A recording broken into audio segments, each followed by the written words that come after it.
Assalamualaikum warahmatullahi wabarakatuh. Rahayu Sagung Dumadi. Sultan Agung Hanyokrokusumo adalah Raja Kasultanan Mataram yang memerintah pada tahun 1613 hingga 1645 Masehi. Nama aslinya adalah Raden Mas Jatmika atau terkenal dengan sebutan Raden Mas Rangsang. Sultan Agung merupakan putra dari pasangan Prabu Hanyokrowati dan Ratu Mas Adi Dyah Banowati. Sultan Agung naik tahta pada tahun 1613 Masehi dalam usia 20 tahun.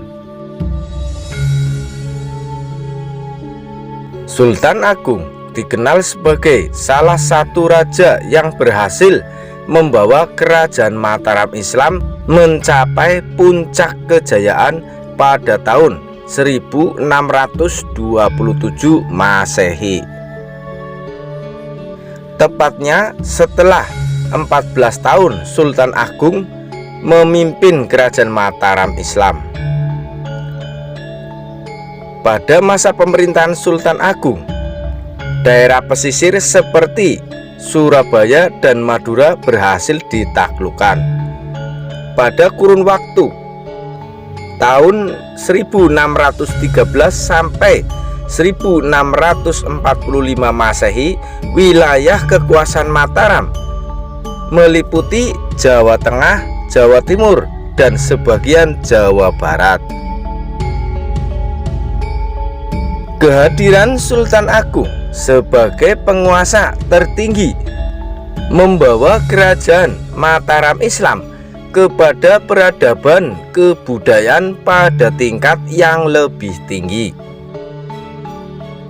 Sultan Agung memiliki berbagai keahlian baik dalam bidang militer, politik, ekonomi, sosial, dan budaya yang menjadikan peradaban kerajaan Mataram pada tingkat yang lebih tinggi.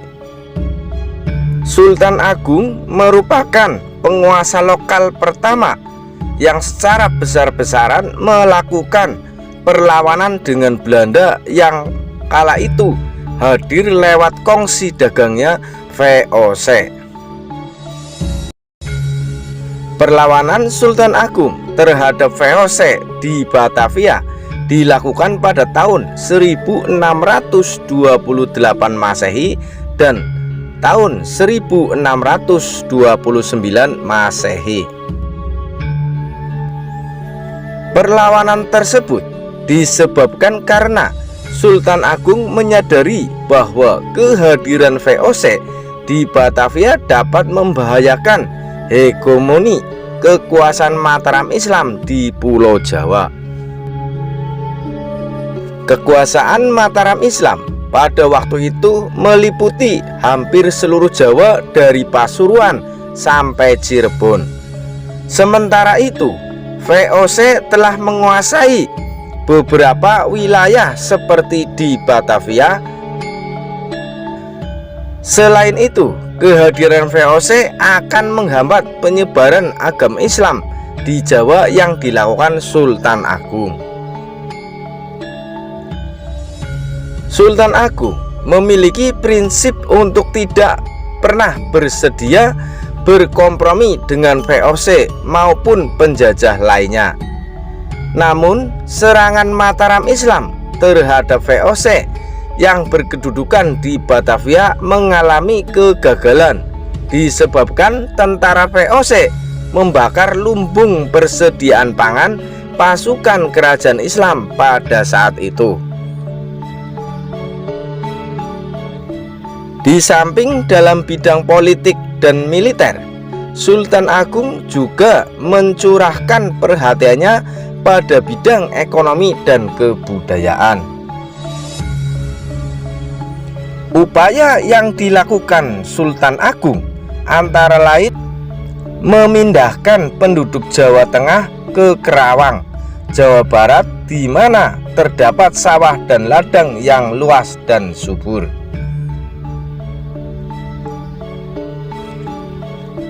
Sultan Agung juga meneruskan pendahulunya untuk meletakkan dasar perkembangan Mataram Islam dengan memberikan pengajaran dan pendidikan kepada rakyat Mataram, sehingga pada masa pemerintahannya menempatkan ulama dengan kedudukan terhormat, yaitu sebagai pejabat anggota Dewan Parampara atau penasihat tinggi kerajaan. Di samping itu, dalam struktur pemerintahan kerajaan didirikan lembaga Mahkamah Agama Islam, dan gelar raja-raja di Mataram Islam meliputi Raja Pandita. Artinya, di samping sebagai penguasa, raja juga sebagai kepala pemerintahan dan kepala agama. Selain itu, Sultan Agung juga berusaha menyesuaikan unsur-unsur kebudayaan Indonesia asli dengan Hindu dan Islam. Misalnya, grebek disesuaikan dengan hari raya Idul Fitri dan kelahiran Nabi Muhammad Shallallahu Alaihi Wasallam, yang saat ini dikenal sebagai grebek puasa dan grebek mulut.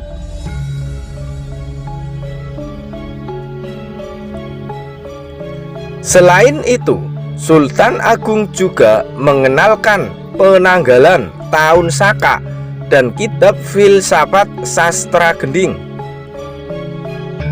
Adapun keberhasilan Sultan Agung dalam bidang kebudayaan, yaitu dapat mengubah perhitungan peredaran matahari ke perhitungan peredaran bulan, sehingga dianggap telah menuliskan tinta emas pada masa pemerintahannya. Berkat usaha yang dilakukan oleh Sultan Agung dalam memajukan agama dan kebudayaan Islam, ia memperoleh gelar Susuhunan atau Sunan yang selama ini diberikan kepada para wali.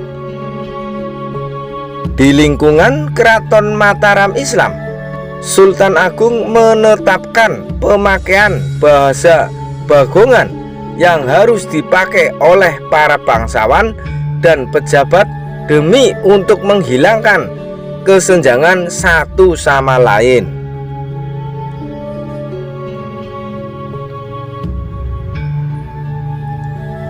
Kebijakan ini diharapkan dapat terciptanya rasa persatuan di antara penghuni istana. Menjelang tahun 1645 Masehi, Sultan Agung merasa ajalnya sudah dekat. Dia membangun Astana Imogiri sebagai pusat pemakaman keluarga raja-raja Kesultanan Mataram mulai dari dirinya. Sultan juga menuliskan serat sastra gending sebagai tuntunan hidup Trah Mataram. Sesuai dengan wasiat Sultan Agung yang meninggal dunia tahun 1645 Masehi, digantikan oleh putranya yang bernama Raden Mas Sayyidin sebagai Raja Mataram.